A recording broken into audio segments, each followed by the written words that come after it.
ఒకే situation, 2 different homes ఎలా ఉంటాయో చెప్పమంటారా?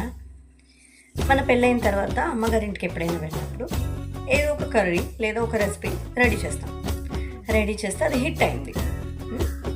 హిట్ అయినప్పుడు అమ్మగారింట్లో రియాక్షన్, అమ్మ అబ్బాబ్బా ఎంత బాగా చేస్తారో, మా అమ్మమ్మ చేస్తారు లేదా మా నాన్నమ్మ చేస్తారు, ఇలా వచ్చిందని ఒక 10 సార్లు చెప్తున్నాను. నాన్న అబ్బా చాలా బాగా చేస్తాను, చాలా ఇంకా ఉన్న డిఫరెంట్ సిచ్యువేషన్, ఇంకా డిఫరెంట్ మనుషులు వాళ్ళు కూడా బాబా సారము ఎవరితో వచ్చిందో కానీ దీనికి అదరగొట్టేసింది. ఒక 30-40 టైమ్స్ ఈ మాటలు అలా రన్ అవుతూనే ఉంటాయి.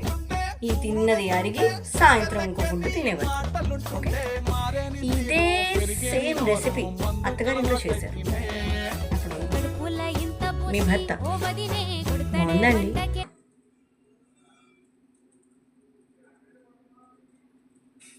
ఏంటి అలా చూస్తున్నారు, ఏంటి ఇంత సైలెంట్గా ఉందని, అక్కడ అలాగే ఉంటుంది.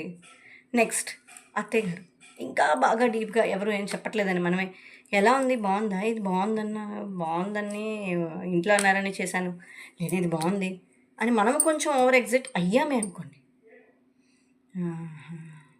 పర్లేదు చేసేదాన్ని నేను కూడా, పర్వాలేదు